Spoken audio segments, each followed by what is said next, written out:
महाराष्ट्रातील सर्व ITI करत असलेल्या विद्यार्थ्याचं OMG मराठी ITI या यूट्यूब चॅनलमध्ये तुमचं मनापासून स्वागत करतो। आजचा हा क्लास आपला चौथा क्लास आहे ITI सेकंड इयरमध्ये असलेल्या सर्व विद्यार्थ्यांकरता, ज्यामध्ये आपण एम्प्लॉयबिलिटी स्किलचे नवीन जे MCQ आलेले आहे त्याची आपली सिरीज चाललेली आहे, जे जवळपास 135 MCQ आहे। त्याची आपली कंटिन्यू सिरीज चाललेली आहे, तेही मराठी आणि इंग्लिशमध्ये, म्हणजे आपल्या मराठी मातृभाषेमध्ये। आजचा जो चॅप्टर आहे तो इंटरनेट स्किल तिसरा चॅप्टर आहे, बाकीचे दोन झाले आहे।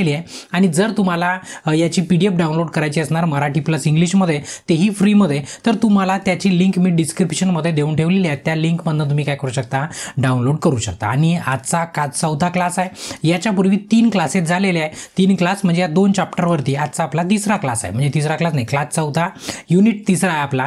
तर तुम्हाला याच्यापूर्वीचे बघायचे असेल तर तुम्ही प्लेलिस्टमध्ये जाऊन बघू शकता। त्या प्लेलिस्टची लिंक पण मी तुम्हाला डिस्क्रिप्शनमध्ये देऊन ठेवलेली आहे, म्हणजे त्या मोरवरती क्लिक केलं की तुम्हाला तिथनं प्लेलिस्टची लिंक पण दिसणार, किंवा चॅनलमध्ये पण जाऊन तुम्ही प्लेलिस्टच्या लिंकवर चेक करू शकता किंवा बघू शकता। आणि जर तुम्ही चॅनलवरती नवीन असाल तर आठवणीने काय करा, चॅनलला सबस्क्राइब करा आणि बेल आयकॉन दाबून ऑल नोटिफिकेशन ऑन करा, जेणेकरून जेव्हा केव्हा या प्रकारचा मी नवीन व्हिडिओ अपलोड करणार तर तुम्हाला त्याचं नोटिफिकेशन यायला हवं। ठीक आहे, चला वळूया मग आपल्या मेन विषयाकडे।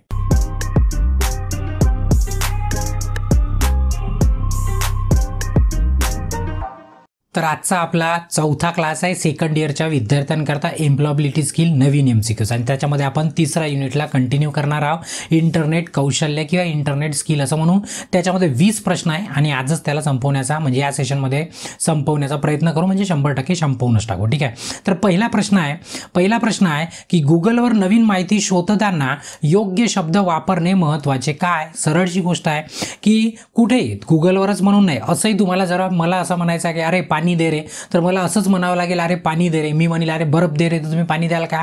बिलकुल नाही द्याल। तर तुम्हाला योग्य शब्द वापरणं गरजेचं आहे, म्हणून जेणेकरून तुम्हाला जे पाहिजे ते मिळालं पाहिजे। तर प्रश्न तर तेच विचारला की गुगलवरती तुम्हाला योग्य शब्द टाकणं गरजेचं आहे। तुम्हाला समजा केकचा पिक्चर शोधायचा असणार, तुम्हाला केक फोटोच टाकावं लागेल। तुम्हाला फोटो टाकला केकचा तर कुत्रा दाखवणार नाही, कुत्रा शोधायचा असेल तुम्हाला कुत्राच टाकावं लागेल, बरोबर आहे? तर असं बरोबर पाहिजे तेच टाकावं लागेल, त्याला कीवर्ड म्हटलं जातं। का बरं इम्पॉर्टंट आहे? जेणेकरून योग्य आणि उपयुक्त माहिती शोधण्यासाठी तुम्हाला तेच टाकावं लागेल। आणि जर तुम्हाला कुत्रा पाहिजे आणि तुम्ही केक टाकाल तर तुम्हाला केक दिसणार, कुत्रा दिसणार नाही। ठीक आहे, म्हणून याचं हे उत्तर काय एकदम परफेक्ट आहे। ठीक आहे, चला बाकीचे ऑप्शन, शोध पानाचा रंग बदलवण्यासाठी पण नाही आहे, स्क्रीन उजळ करण्यासाठी पण नाही आहे, नवीन भाषा शिकण्यासाठी पण नाही, असे तुम्ही बाकीचे ऑप्शन वाचू शकता। महत्त्वाचं मी त्याला एक्सप्लेन केलं। ठीक आहे, चला नंतरचा आहे सान्याने तिच्या नवीन प्रोजेक्टसाठी वेगवेगळ्या वेबसाईटवरून बरीच माहिती गोळा केली आहे। ठीक आहे, सान्याचा प्रोजेक्ट आहे, तिने काय केलं, खूप साऱ्या इंटरनेटवरून प्रत्येक वेगवेगळ्या वेबसाईटवरून खूप सारा कंटेंट, खूप सारा डाटा तयार केला किंवा जमा केला तिने। तर ही माहिती क्रमवारी लावण्यासाठी तिने पुढे काय करावे? आता तिला ही माहिती आहे ना व्यवस्थितपणे लावायची आहे। पहिले तर तिनं कलेक्ट करून टाकलं कंटेंट, बरोबर आहे? आता तिला क्रमवारी लावायची आहे, तर तिने काय करायला पाहिजे? तिच्या कामाच्या महत्त्वाच्या गोष्टी तिने बाहेर काढायला पाहिजे। कारण सर्च केलं तर ते काय एवढे कामाचं असणार का तिच्या? नाही। तर आता ऑप्शनमध्ये बघू, ऑप्शन काय म्हणतं बघा, सर्व माहिती मिसळा, सर्व माहिती एकत्र कराल तर धिंगाणा होऊन जाईल, ते काही कामी पडणार नाही, बरोबर आहे? सर्व माहिती तिच्या सहकार्यांसोबत शेअर करा, तिच्यासोबत जे काम करणारे, तिचे टीम मेंबर असो किंवा कोवर्कर असो, तिच्यासोबत काम करणारे, त्यांना जर पूर्णच्या पूर्ण शेअर करून टाकली तेही पागल होऊन जाईल, त्यांना समजणार नाही यार हिनं काय शोधून आणलं म्हणाल, बरोबर आहे? म्हणजे हा ऑप्शन बरोबर नाही आहे। त्याच्यानंतर आहे माहिती वाचा आणि महत्त्वाचे मुद्दे चिन्हांकित करा, ही गोष्ट बरोबर आहे की तिने सर्वात पहिले काय करायला पाहिजे, पहिले वाचून घ्यायला पाहिजे। आणि कारण की शोध तिने लावला ना, कंटेंट तिने शोधला आहे, तर तिला माहीत काय शोधलं तर, बरोबर आहे? तर तिने महत्त्वाचं वाचून महत्त्वाचे मुद्द्याला तिने हायलाईट केलं पाहिजे आणि नंतर शेअर करायचं, नंतर शेअर केलं पाहिजे, बरोबर आहे? म्हणजे याचा सी उत्तर काय एकदम परफेक्ट आहे। ठीक आहे, नंतरचा प्रश्न आहे सुनीताने इंटरनेटवरून काही माहिती गोळा करून क्रमवारी लावली आहे। ठीक आहे, म्हणजे आता याच्या पहिल्याच्या प्रश्नाचा नंतरचा प्रश्न आहे। ठीक आहे, जे तिथं एक्सप्लेन केलं तेच, फक्त हिनं काय केलं, सुनीताने पूर्ण माहिती गोळा केली आणि बरोबर लाईनशीर लावून टाकली, मुद्देवार तिने लावून टाकली, कामाची वाक्याची काढून टाकली। तर तिच्या टीमसोबत शेअर करण्याचा तिच्यासाठी सर्वोत्तम मार्ग कोणता आहे? ठीक आहे, आता तिला काय करायचं, ती माहिती आपल्या टीम मेंबरसोबत शेअर करायची आहे। मग सर्वात उत्तम 4 पैकी ऑप्शन कोणता आहे? तर जनरली तुम्हाला माहिती आहे की तुम्ही जर पिक्चर पाहून गेले आणि एखादा कोणताही पिक्चर असो आणि तुम्हाला तुमचा मित्र तुमचा विचारतो अरे सांग रे पिक्चर कसा आहे, तर तुम्ही त्याला अख्खी स्टोरी सांगता का 3 तासाची? बिलकुल नाही। तुम्ही काय करता, एकदम 5-10 मिनिटात विषय खतम करून टाकता, बरोबर आहे? तसंच आता तुम्हाला टीममेटला सांगायचं आहे तर तुम्ही काय कराल, एवढ्याच्या वाचून सांगाल तर तुम्हाला दिवस लागून जातील, 2 4 5 किती लागू शकतात. पण तुम्हाला काय करावं लागेल, स्पष्ट सोप्या भाषेत छोट्या याच्यामध्ये सारांश फक्त सांगावं लागेल की नाही याच्यामध्ये मी असं असं कलेक्ट केलं आणि हे सर्व काय आपल्यासाठी इम्पॉर्टंट. ठीक आहे, आता ऑप्शनमध्ये बघू. तिने जे काही वाचले ते तपशीलवार सांगा, म्हणजे तिने जेवढं वाचलं तेवढंही सांगा. तर ते तर तुम्हाला सांगितलं रात्र होऊन जाईल किंवा 2 4 दिवस लागून जायचे, बरोबर. त्याच्यानंतर फक्त मुख्य मुद्दे स्पष्टपणे शेअर करा, फक्त महत्त्वाचे मुद्दे शेअर करा.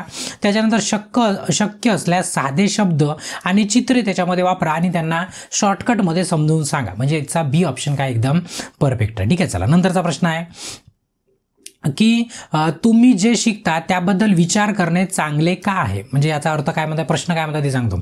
की तुम्ही एखादी गोष्ट शिकली, जसं हा क्लास झाला, समजा क्लास झाल्यानंतर तुम्ही हे शिकले 20 प्रश्न समजा आजच्या क्लासचे, तर तुम्हाला स्वतःच मग काय म्हणतात त्याबद्दल विचार करणे का बरं चांगले आहे. मग तुम्ही स्वतः काय कराल की प्रश्न बघायला एक तर मग आठवत झालं, हां पहिला प्रश्न हा होता, मग सरांनी याचं उत्तर काय दिलं, मग तुम्ही आठवून बघाल. म्हणजे त्याला रिकॉईल करणे म्हणतो, अभ्यास करण्याची ती एक पद्धत आहे. तर त्यांनी काय होते, ते आपल्याला पाठ होऊन जाते, ते काय होऊन जाते, पाठ होऊन जाते आपल्याला. तर बघा हा एक चांगला मनोरंजन आहे. मनोरंजन करायसाठी आपण तसं करतो का, म्हणजे एखादी गोष्ट केली त्याला आठवून बघतो असं करतो का आपण, बिलकुल नाही. आपण काय करतो, हे लक्षात ठेवण्यास आणि चांगले समजण्यास काय करते, मदत करते. म्हणजे एखादी गोष्ट झाली, समजा एखाद्याने शिकवलं, मी शिकवलंय, तुम्ही काय करा की आठवून बघा, अरे सरांनी आपल्याला काय काय शिकवलं. तसं जर तुम्हाला आठवलं समजायचं ती गोष्ट काय झाली, तुम्हाला पाठच झाली. म्हणजे याचा बी उत्तर काय एकदम परफेक्ट आहे. नंतरचा प्रश्न आहे की शिकवण्याचा विचार करत असताना, ठीक आहे, शिकण्याचा विचार करत असताना तुम्ही स्वतःला कोणते विचारू शकता, कोणते प्रश्न विचारू शकता. म्हणजे एखादी गोष्ट शिकली किंवा तुम्ही शिकत आहे तर तुम्ही स्वतःलाच कोणते कोणते प्रश्न विचारू शकता. असा विचारला पहिला प्रश्न, मी काय शिकलो, म्हणजे तुम्ही सेशन झाल्यानंतर स्वतःलाच प्रश्न विचारू शकता, मी काय शिकलो, बरोबर आहे, म्हणजे हा प्रश्न विचारू शकता. शिकणे सोपे होते की अवघड होते, म्हणजे जे आता सरांनी शिकवलं ते सोपं होतं की कठीण होतं, ते तुम्हाला म्हणजे स्वतःलाच तुम्ही विचारू शकता, दुसऱ्याला विचारायची गरज नाही. त्याच्यानंतर मी चांगले कसे शिकू शकतो, ठीक आहे, म्हणजे मी स्वतःला विचारू शकतो, सरांनी तर शिकवलं पण याच्यापेक्षा मी चांगला आउटपुट कसं काढू शकतो, स्वतःलाच विचारू शकता. मग चांगला आउटपुट काय, तुम्ही म्हणाल अरे सरांनी शिकवलं ते वाचून टाकायचं, आणि सरांनी एक टेस्ट सिरीज बनवली आहे, बरोबर आहे, आपल्या ॲपवरती CST लॉन्चपॅडच्या, तर त्याच्यावरनं टेस्ट पण देत जायची. म्हणजे काय होईल, एकदम आपण चांगल्या पद्धतीने इम्प्रूव्हमेंट करू शकू, 50 पैकी 50 मार्क घेऊ शकतो. म्हणजे सर्वच गोष्टी काय तुम्हाला तुम्ही स्वतःला विचारू शकता. म्हणजे याचं उत्तर काय राहील, डी राहील, ऑल ऑफ दी अबव. ठीक आहे, चला नंतरचा प्रश्न आहे जॉब पोर्टल म्हणजे काय. आता जॉब पोर्टल म्हणजे काय, आता पोर्टल म्हणजे एक गोष्ट समजून घ्या. पोर्टल म्हणजे काय होतं, वेबसाईट होतं. काय होतं, पोर्टल म्हणजे वेबसाईट कोणती पण राहू शकते. पण आता जॉबची पोर्टल म्हटलं म्हणजे जॉबची वेबसाईट कोणती आहे, Naukri.com आहे, Shine.com आहे, इंडीड म्हणून एक वेबसाईट आहे, अशा खूप साऱ्या वेबसाईट आहे. मी आता फेमस तुम्हाला सांगितल्या, त्याला काय म्हणतो, पोर्टल म्हणतो. तिथं काय मिळते तुम्हाला, भाजीपाला मिळते का, नाही. तिथे काय मिळते तुम्हाला, जॉब तुम्ही सर्च करू शकता, आपला रिझ्यूम अपडेट करू शकता, आणि कोणाला लागलं तर तिथनं तुम्हाला ते बोलवू पण शकता. तर हे जॉबसाठी आहे स्पेशली. ठीक आहे, आणि ते काय एक वेबसाईट आहे ऑनलाईन. बघा पहिला ऑप्शन, जॉब पोर्टल म्हणजे काय, एक इमारत जिथे तुम्ही काम शोधण्यासाठी जाता. बिलकुल नाही, इमारतीचा इथं विषयच नाही आहे. त्याच्यानंतर आहे तुम्ही गेम खेळू शकता आणि मित्रांशी बोलू शकता अशी जागा. बिलकुल नाही, बरोबर आहे. एक विशेष खोली जिथे नोकरीच्या मुलाखती ऑनलाईन होतात, नोकरीच्या मुलाखती तिथे ऑनलाईन होतात, त्याची वेबसाईट ती नाही आहे. ती काय, एक वेबसाईट आहे जिथे कंपन्या नोकऱ्या पोस्ट करतात आणि लोक त्यांच्यासाठी शोध आणि अर्ज करू शकतात. म्हणजे काय करतात, कंपनी तिथे आपल्या वॅकन्सी टाकतात, मग आम्हाला कोण कोण पाहिजे तर, आणि तिथून मग आपण काय करतो, सर्च करतो आणि त्याला अप्लाय करतो. काय करतो, अप्लाय करतो जॉबसाठी, म्हणजे अर्ज करतो आपण, बरोबर आहे. म्हणजे याचा डी ऑप्शन काय झाला, एकदम परफेक्ट झाला. नंतरचा प्रश्न आहे, जॉब पोर्टलवर तुमची प्रोफाईल तयार करताना तुम्ही नेहमी काय लक्षात ठेवले पाहिजे. तुम्ही जॉब पोर्टलवर जर आपलं रजिस्ट्रेशन केलं तर सर्वात महत्त्वाची गोष्ट कोणती आहे बा, खाली 4 दिलेल्यापैकी. आता सर्वात महत्त्वाचं तर काय असते की तुम्ही टाकलेली माहिती सत्य असली पाहिजे, ते सर्वात महत्त्वाचं आहे. ठीक आहे, तर पहिलं, नोकरीसाठी आवश्यक कौशल्ये तुमच्याकडे नसतील तरी पण समाविष्ट करा. हे तर एकदम मूर्खपणा. म्हणजे तिथं समजा जॉब इलेक्ट्रिशियनचा आहे, तुम्ही समजा फोटो एडिटिंग शिकून आहे, बरोबर आहे, आणि तुम्ही काय टाकाल मग आपल्या रिझ्यूममध्ये की नाही मला इलेक्ट्रिशियन येते. मग तिथं गेल्यावर काय कराल, मग तुम्हाला आज कामाला बोलवणार, उद्या हकलून देईल, बरोबर आहे की नाही. तसं नको व्हायला, तसं बिलकुल करायचं नाही. बनावट नाव वापरणे, बिलकुल असं आयुष्यात कुठेच करू नये. नेहमी सत्यवादी असणे, किंवा जेवढा काही तुम्ही कंटेंट द्याल तो कसा असला पाहिजे, सत्य असला पाहिजे, ट्रूथ असला पाहिजे, बरोबर आहे. म्हणजे याचा सी ऑप्शन काय एकदम परफेक्ट आहे. नंतरचा प्रश्न आहे, नोकरीसाठी अर्ज करण्यापूर्वी नोकरीसाठी आवश्यक कौशल्ये तपासणे का महत्त्वाचे आहे? आता ज्या नोकरीसाठी तुम्ही अप्लाय करताय, समजा एखादी नोकरी आहे ज्याच्यामध्ये कशाचं, समजा व्हिडिओ एडिटिंगचं काम आहे. कशाचं काम आहे? व्हिडिओ एडिटिंगचं काम आहे किंवा फोटोग्राफीचं आहे. आपण व्हिडिओ एडिटिंग समजून चालू. तर मग तुम्हाला जर तुमच्याकडे व्हिडिओ एडिटिंग येत असणार तर पहिले स्वतःलाच विचारा, स्वतःच तपासा की मला ते येते का, म्हणजे जेणेकरून तुम्ही तिथं जॉबवर गेले तर तुम्ही सुरळीतपणे जॉब करू शकले पाहिजे. नाही तर मग माहीत झालं की तुम्ही इलेक्ट्रिशियन आहे, तुम्ही त्या व्हिडिओ एडिटिंगच्या जॉबसाठी हो म्हटलं आणि उद्या तुम्ही गेले तर एकामेकाचे तोंड पाल तुम्ही तिथं, बरोबर आहे. तर त्याच्या मग तुम्हाला अकलून देईल ना दुसऱ्या दिवशी. तर तसं बिलकुल झालं नाही पाहिजे, म्हणून आपल्याला तपासणं खूप गरजेचं आहे. तर मग पहिला ऑप्शन आहे की तुम्ही काम चांगले करू शकता याची खात्री करण्यासाठी तुम्ही स्वतः कौशल्य पहिले तपासून घेतलं पाहिजे, बरोबर आहे. म्हणजे याचं तपासासाठी काही दवाखान्यात जायची गरज नाही, स्वतः तपासू शकता. तर याचं हे उत्तर काय एकदम परफेक्ट आहे. नंतरचा प्रश्न आहे, जर तुम्ही इलेक्ट्रिशियन म्हणून प्रशिक्षित असाल, तुम्ही समजा इलेक्ट्रिशियन आहात आणि तुम्हाला दिल्लीत नोकरी हवी असेल तर तुम्ही जॉब पोर्टलवरच्या सर्च बॉक्समध्ये काय टाईप कराल? आता तुम्हाला काय करायचं आहे, तुम्ही इलेक्ट्रिशियन आहे आणि तुम्हाला दिल्लीला जॉबसाठी जायचं आहे. तुम्हाला काय करायचं आहे, दिल्लीसाठी जॉब जायचा आहे म्हणजे शोधायचा आहे. तर तुम्ही सर्च बार असतो, जसा गुगलवर असतो, प्रत्येक जॉब पोर्टलवर पण असतो आणि गुगलवर पण असतो, कुठे पण सर्च बार असतो. त्याच्यात काय टाईप कराल जेणेकरून तुम्हाला इलेक्ट्रिशियनचा आणि दिल्लीतलाच जॉब मिळणार? पहिला ऑप्शन आहे इलेक्ट्रिशियनची नोकरी मिळून तर जाईल पण दिल्लीतली मिळणार नाही, बरोबर आहे. दिल्लीची नोकरी मिळून तर जाईल पण इलेक्ट्रिशियनची मिळणार नाही. त्याच्यानंतर दिल्लीत इलेक्ट्रिशियनच्या नोकऱ्या असं जर टाकाल तुम्ही, म्हणजे इलेक्ट्रिशियन जॉब इन दिल्ली, तर तुम्हाला दिल्लीमधली इलेक्ट्रिशियनची जॉब सहज मिळू शकते. म्हणजे याचा सी उत्तर काय एकदम परफेक्ट आहे. त्याच्यानंतरचा प्रश्न आहे, अर्जुन Naukri.com नोकरीसाठी अर्ज करत आहे, यापैकी त्याने काय करावे? ठीक आहे, आता तो जॉबसाठी अप्लाय करत आहे Naukri.com तर त्यांनी काय केलं पाहिजे? पहिला ऑप्शन आहे सर्व शहरे निवडा जेथे नोकऱ्या उपलब्ध आहे. आता सर्वच्या सर्व शहर उपलब्ध आहे तिथं जर सर्च कराल तुम्हाला एक जॉब दिल्लीला मिळाली, एक जॉब कोणत्या तरी युपीत मिळणार, बिहारमध्ये मिळणार, तर तुम्ही तिथं जाऊ शकता का? नाही, मग मतलबच नाही ना, सर्व सिटीतला जॉब शोधण्यामध्ये काही अर्थच नाही आहे. ठीक आहे. दुसरा आहे नोकरीच्या वर्णाशी आणि कौशल्याशी जुळवा. म्हणजे पहिले काय करा, तुम्ही आपल्याजवळ कोणतं कौशल्य आहे आणि त्या नोकरीमध्ये कोणतं कौशल्य मागत आहे या दोघांना पहिले जुळवा आणि म्हणजे सर्वात महत्त्वाचं तिथे काय अर्ज करताना ते मगच तुम्ही काय करा, अर्ज करा. नाही तर मग तुम्ही इलेक्ट्रिशियनचे आणि तुम्ही अप्लाय करा पेंटरसाठी तर तुमचं काम होणार नाही, बरोबर आहे. म्हणजे याचा बी ऑप्शन काय एकदम परफेक्ट आहे. ठीक आहे, चला नंतरचा प्रश्न आहे, राहुल नोकरीसाठी अर्ज करत आहे. राहुल काय करत आहे? नोकरीसाठी अर्ज करत आहे. यापैकी कोणते दस्तावेज त्याने आपल्या नोकरीच्या अर्जाच्या ईमेलमध्ये जोडावे? आता नोकरीसाठी राहुल करत असो किंवा तर तुम्ही नेमकं खाली 4 ऑप्शनपैकी काय जोडलं पाहिजे? पहिलं, जन्म प्रमाणपत्राचं कामच नाही आहे, बरोबर आहे. त्याच्यानंतर रिझ्यूम, कोर्स आणि प्रशिक्षण प्रमाणपत्र, बिलकुल हे जोडलं पाहिजे. तुमचा रिझ्यूम जोडला पाहिजे, बायोडाटा रिझ्यूम जोडला पाहिजे. तुम्ही कोणते कोर्सेस केले, तुमच्याकडे स्किल कोणती आहे, त्याचे सर्व सर्टिफिकेट तुम्ही जोडले पाहिजे. म्हणजे याचं बी उत्तर काय राहील? एकदम परफेक्ट राहील. पत्ता पुरावा पण जोडायची गरज नाही कारण ते ऑलरेडी रिझ्यूममध्ये असते आणि लहानपणापासूनचे फोटो पण टाकायची गरज नाही आहे. त्याचा बी उत्तर काय झालं? एकदम परफेक्ट झालं. ठीक आहे, चला नंतरचा प्रश्न आहे, वेणूने तिच्या ईमेलमध्ये स्पष्ट विषय समाविष्ट केला आहे. हे महत्त्वाचे का बरं आहे? आता तुम्हाला माहिती आहे मेल करताना सब्जेक्ट लिहावा लागतो, जसं पत्र करताना पण सब्जेक्ट लिहावा लागायचा. आजकाल पत्राचा जमाना गेला. मेलमध्ये तुम्हाला सब्जेक्टचा एक ब्लॉक असतो, त्याच्यामध्ये सब्जेक्ट टाकावा लागतो. का बरं ते गरजेचं आहे? कारण जेव्हा आपण दुसऱ्याला मेल पाठवतो तेव्हा फक्त तुमचं दिसते सब्जेक्ट दिसते की नेमका हा मेल कशाशी संबंधित आहे. तर जर तुम्ही व्यवस्थित लिहिलं की नाही मला असा जॉब पाहिजे तर समोरच्याला समजायला काय जाईल? सोपं जाईल. मग का बरं महत्त्वाचे आहे की विषय ओळीशिवाय मेल पाठवता येत नाही असं काही नाही. तुम्ही सब्जेक्ट नाही टाकला तरी तुमचा मेल जाते, पण पाठवणं गरजेचं आहे. काय? सब्जेक्ट लिहून. का बरं? समोर पुन्हा कंपनीला ईमेल कशाबद्दल आहे ते सांगण्यासाठी. बिलकुल बी ऑप्शन बरोबर आहे की आपण का बरं सब्जेक्ट लिहितो की कंपनीला समजलं पाहिजे की नेमकं हा मेल आला तरी कशासाठी, काही उधारी मागायला आला की कोणाला जॉब पाहिजे ते त्याला सब्जेक्टमध्ये समजेल. म्हणजे कसं व्यवस्थित लिहायचं की जॉब कशाचा पाहिजे, कोणता पाहिजे, मी कोण आहे, ब्रॅकेटमध्ये टाकून दिलं की तुम्हाला काय झालं? एकदम सोपं जाईल आणि ते समोरचा ओपन पण करून बघेल. ठीक आहे, म्हणजे याचा बी ऑप्शन काय झाला? एकदम परफेक्ट झाला. ठीक आहे, चला नंतरचा प्रश्न, सिया इलेक्ट्रिशियन पदासाठी अर्ज करत आहे. सिया काय करत आहे? इलेक्ट्रिशियन पदासाठी अर्ज करत आहे. तिने कंपनीला तिचा ईमेल कसा सुरू करावा. आता तिला काय करायचं? सियाला इलेक्ट्रिशियन पदासाठी अर्ज करायचा आहे. काय करायचा आहे? अर्ज. तर तिने कंपनीला अर्ज करताना नेमकं तिने कशा पद्धतीने ईमेलमध्ये करायचं आहे, कशा पद्धतीने सुरुवात करायची ते तिथं विचारलेलं आहे. बघा, व्यवस्थित सब्जेक्ट टाकला पाहिजे आणि तिने काय केलं पाहिजे? व्यवस्थित सुरुवात रिस्पेक्टिव्हली केली पाहिजे. म्हणजे जसं मित्राला लिहिले तसं लिहून चालणार नाही. ऑफिशियल फॉर्मल पद्धतीने लिहावं लागेल. रिस्पेक्टेड सर असं, म्हणजे असं थोडंसं प्रेमाने लिहावं लागेल. बरोबर आहे? ठीक आहे. मग समोर ऑप्शन काय म्हणतो? विनोदाने सुरुवात करा. म्हणजे एखादा जोक टाका, तो तर तुम्हाला पुन्हा येऊच देणार नाही.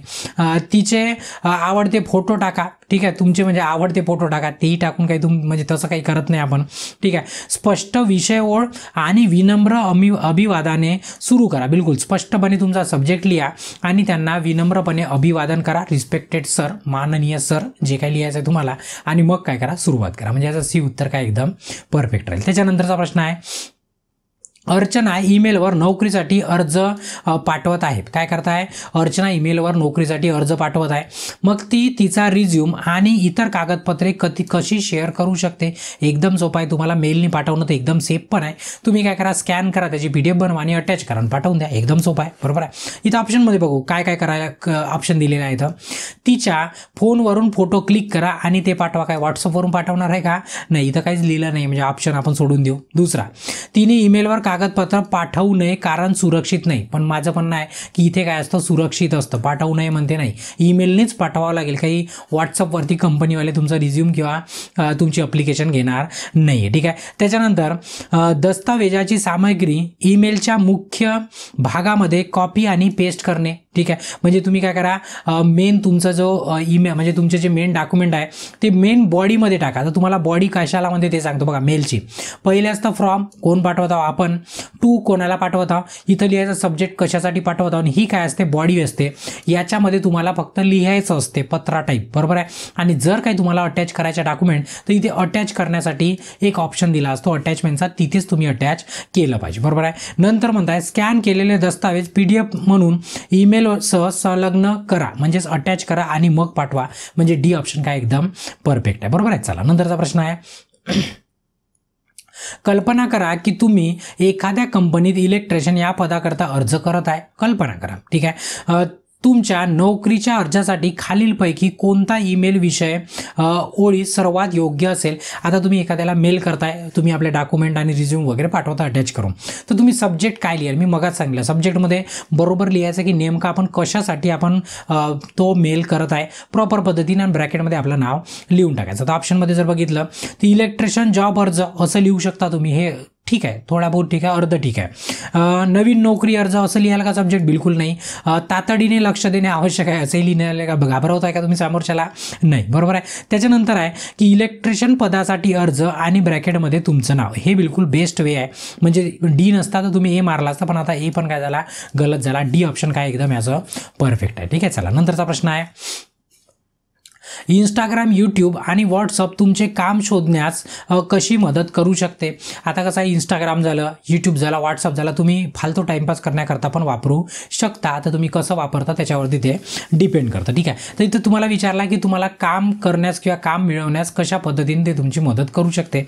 पहिला ऑप्शन आहे, तुम्हाला तुमच्या कामाचे फोटो व्हिडिओ पोस्ट करण्यास परवानगी देते. बिलकुल बरोबर आहे. यानी काय होते की लोकांनापर्यंत आपण पोहोचवू शकतो आपली माहिती. बरोबर आहे. दुसरं, तुम्हाला व्यावसायिकांशी जोडून ठेवण्यास मदत करते. जोडून ठेवण्यास मदत किंवा जोडण्यास मदत करते. बिलकुल बरोबर आहे.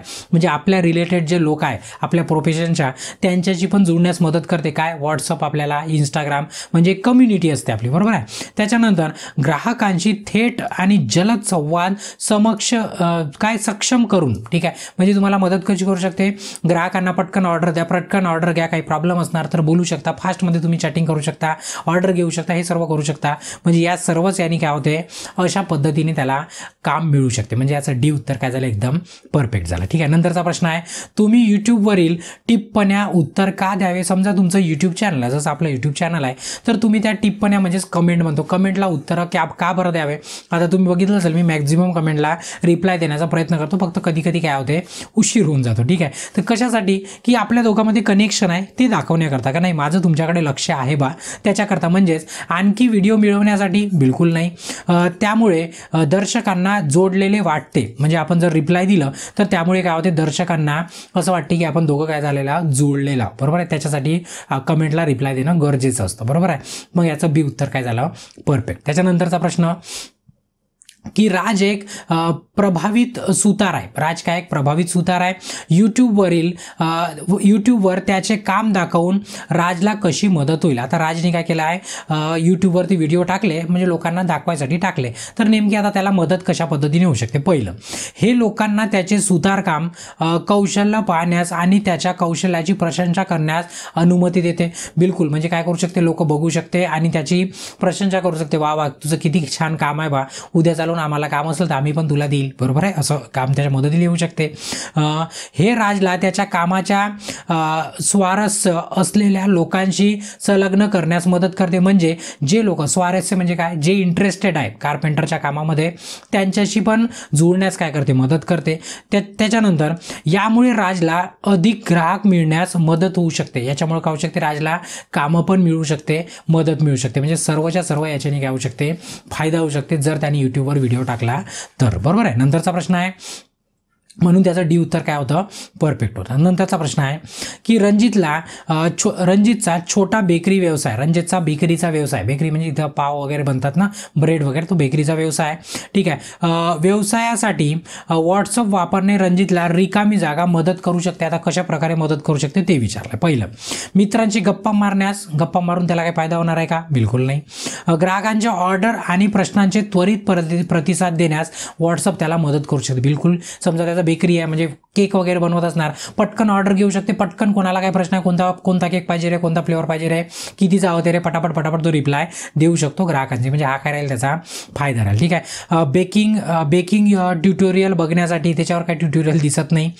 स्थिती अद्यतने तपासण्यासाठी, म्हणजे ते स्टेटस तपासण्यासाठी जे फालतूचं फंक्शन दिलं आहे, ॲक्च्युली काही कामाचं नाही आहे, टाइमपास करणाऱ्यासाठी खूप कामाचं. ठीक आहे, तर या प्रश्नाचं उत्तर बी काय एकदम परफेक्ट आहे. नंतरचा प्रश्न आहे महिमाचे तिच्या दागिन्याच्या व्यवसायासाठी इंस्टाग्राम पेज आहे. बरोबर आहे, तिने तिच्या ग्राहकांशी संपर्क साधण्यासाठी काय करावे.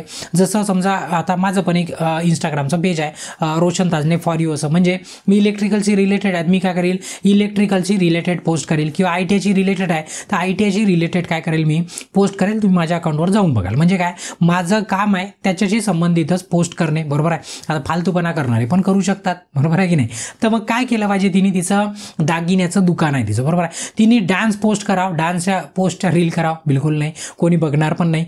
ठीक आहे, तिला आवडणाऱ्या TV शोबद्दल पोस्ट करा, बिलकुल नाही, तिचा काही फायदा होणार नाही बिझनेसमध्ये.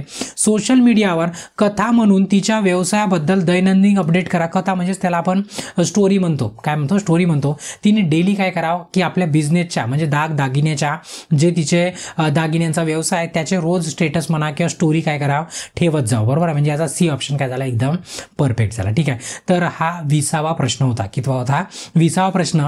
तर अशा पद्धतीने आपला तिसरा पण चॅप्टर संपला असं मी जाहीर करू शकतो, ज्याच्यामध्ये 20 प्रश्न होते. बरोबर आहे, याच्यानंतर चौथा युनिट असणार आणि याच्यानंतर चौथ्या युनिटचे आपण सेशन बघू. ठीक आहे, म्हणजे आपण MCQ एक्सप्लेन करू.